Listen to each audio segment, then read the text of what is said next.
Are you absolutely sure your right thumb did not just brush the tiny heart shape on a digital beach picture from 4 years ago, accidentally signaling to your former partner that you are still thinking about them at 3:14 in the morning? Because that is exactly what you did. And the glowing screen in your dark bedroom is now the only witness to the fact that you just liked a vacation picture from the year 2019, featuring your newly rich former partner in a swimsuit, holding a tall drink with a caption, "Living my best life." The heart shape turns bright red. The alert fires into the digital void, and your stomach drops so fast you can actually taste yesterday's dark coffee coming back up the back of your throat. You have approximately 2 seconds before that alert lands on their expensive device, and in those 2 seconds, you experience the full spectrum of human regret. From mild social shame to the bone-deep certainty that you have just destroyed your entire social existence forever.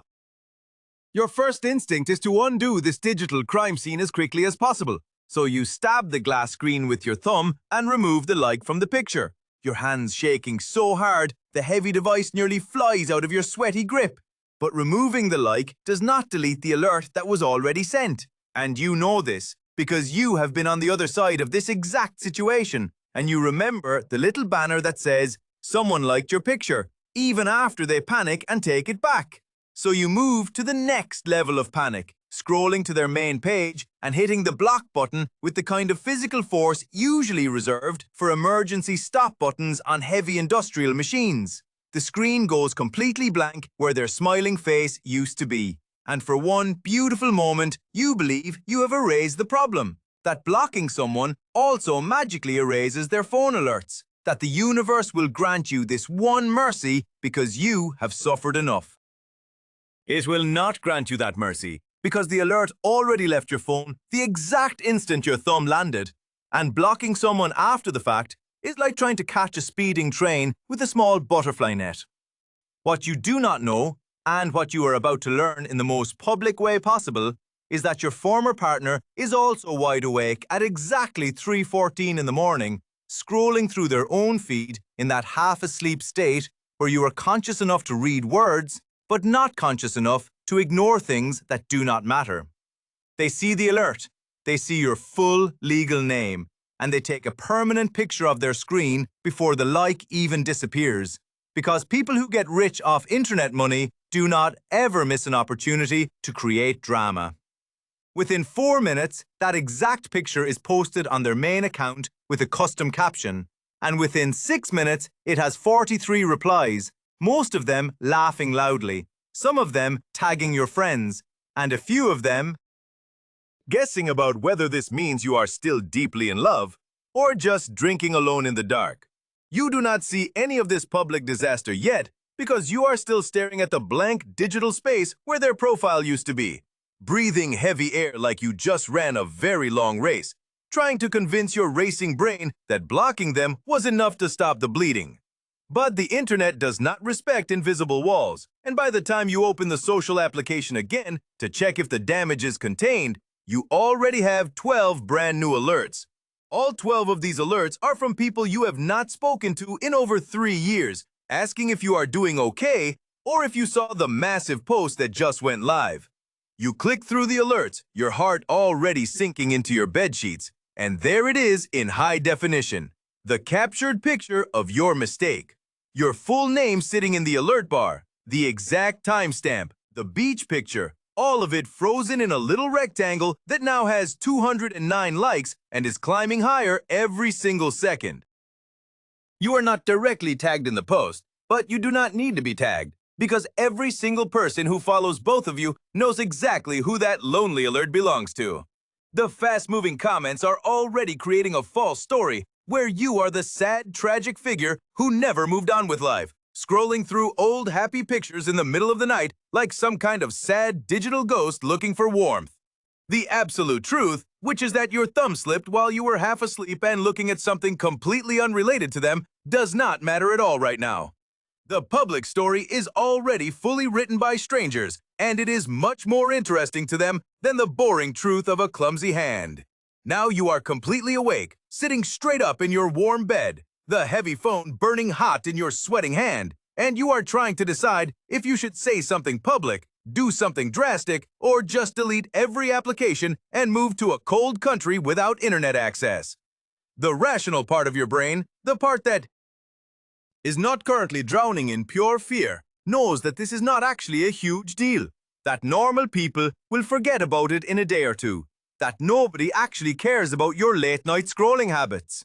But the irrational part, the part that is in total control right now, is convinced that this is a social disaster of historic proportions, and that loud part of your brain decides you need to explain yourself immediately before the public story gets any worse. So you open your private messaging application and you start typing a direct message to your former partner, hoping to sound casual and breezy, so it will be totally clear the like was just a silly accident. The message you compose in the dark is a pure masterpiece of fake calm, reading exactly as follows in your mind before you send it out into the world. You type out that you are sorry about the alert, that your heavy cat walked across your glowing screen and liked a bunch of random stuff, that you did not even notice until people started sending messages, and that you hope they are doing very well. You read it back to yourself 3 times. You decide it sounds believable enough to save your pride, and you hit the blue send button before you can guess yourself a 4th time. The message leaves your phone, the little check mark appears to show it was delivered, and you feel a tiny bit of sweet relief, feeling like maybe you can still control this terrible situation. But then you look at the glowing screen again, really looking closely at the top bar, and you realize, with the kind of slow-motion terror usually reserved for falling down a flight of stairs, that you did not send the message to your former partner at all. You sent it to a different window you had opened 4 hours earlier, a window you opened when you were reading a long article about internet money theft and clicked a link that took you to a government reporting portal. It is the exact kind of official webpage that has a dark blue banner and an eagle seal and a rigid form for reporting massive financial crimes to the authorities. The message about your cat is gone. The delivery checkmark is right there, and you are now staring at a harsh white confirmation screen that says your official tip has been securely received by the government. You whisper notice of official receipt out loud as you accidentally hit the refresh button, which immediately prompts the government system to upgrade your silly cat message into a priority financial crime ticket. You sit there, entirely frozen in your bed, trying to understand how your simple attempt to save face just turned into accidentally filing a nonsense crime report with a federal agency. The sad answer is that you had too many digital windows open at the same time, that you were moving way too fast in the dark, and that your tired brain was in full panic mode and not checking which text box was actually active. None of that matters right now because the official message is fully sent, and there is absolutely no undo button for federal government websites. You close the application, you close your burning eyes, and you try to deeply convince yourself that nobody at that serious agency is going to read a message about a cat walking across a screen and think it is a real tip about internet money crimes.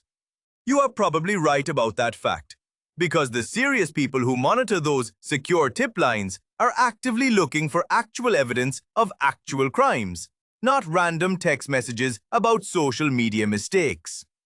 But the strong fact that you are probably right does not stop your racing brain from imagining a terrible scenario where a bored worker flags your message, where it gets sent to a smart analyst, and where that analyst decides to look into your internet history.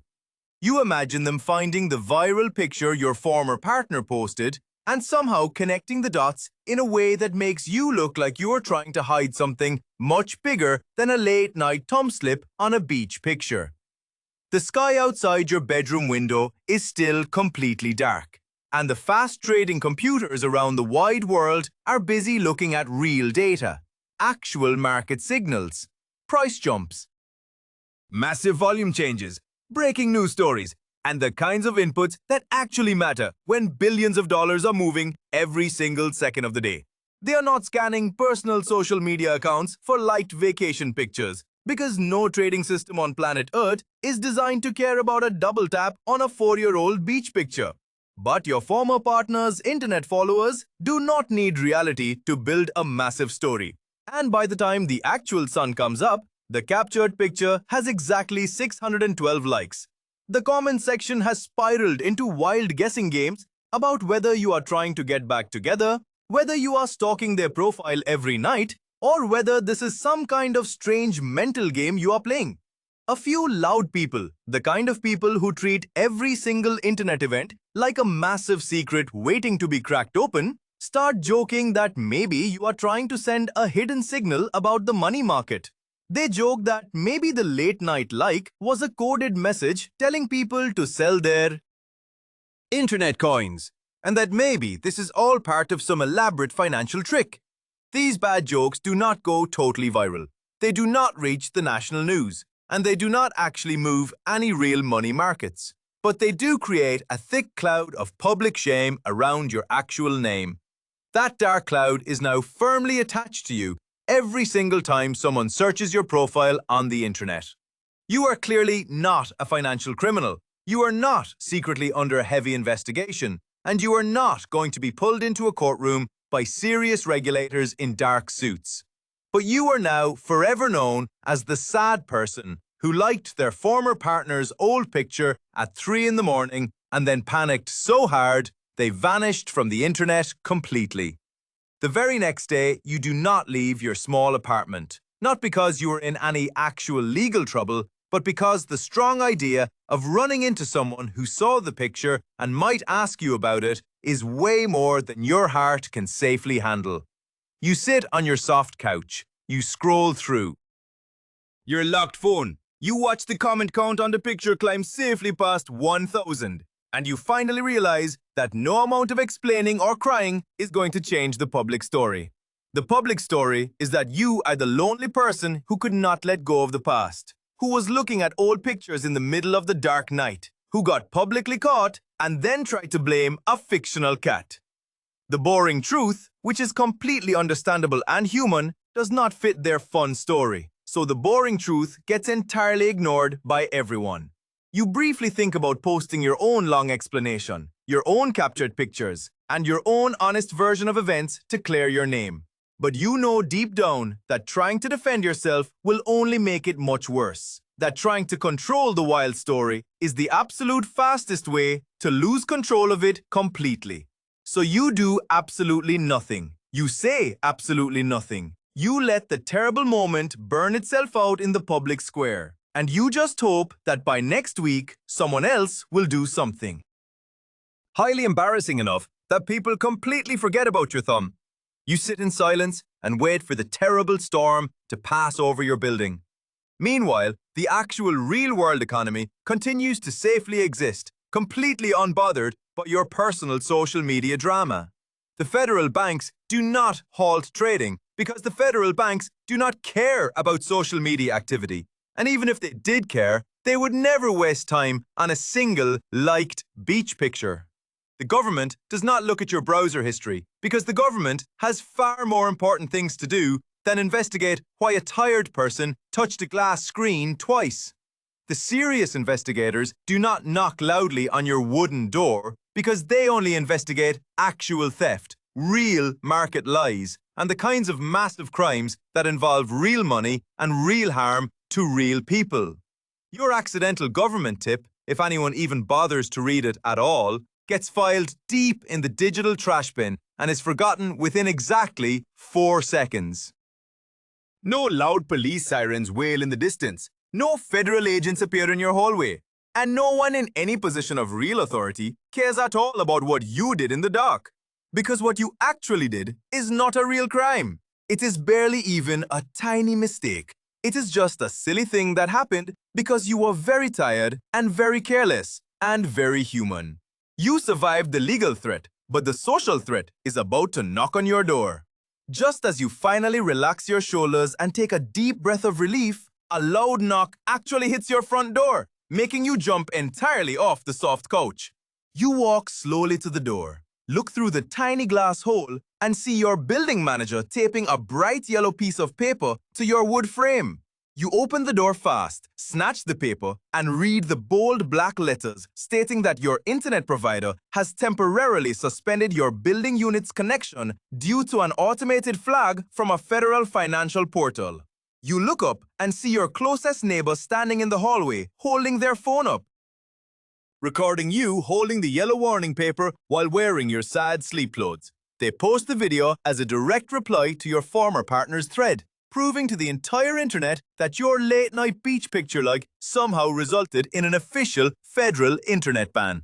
The crushing damage to your social life is now entirely permanent and fully documented for the rest of human history. The terrible video is forever linked to your name. The laughing comments are still piling up, and every single time you open any application, you see your face attached to a moment of pure, endless shame.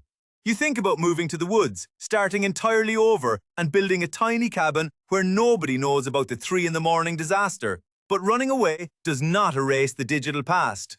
Was a late-night look at an old picture really worth losing your entire digital life? Or should you have just put the heavy phone down and gone to sleep?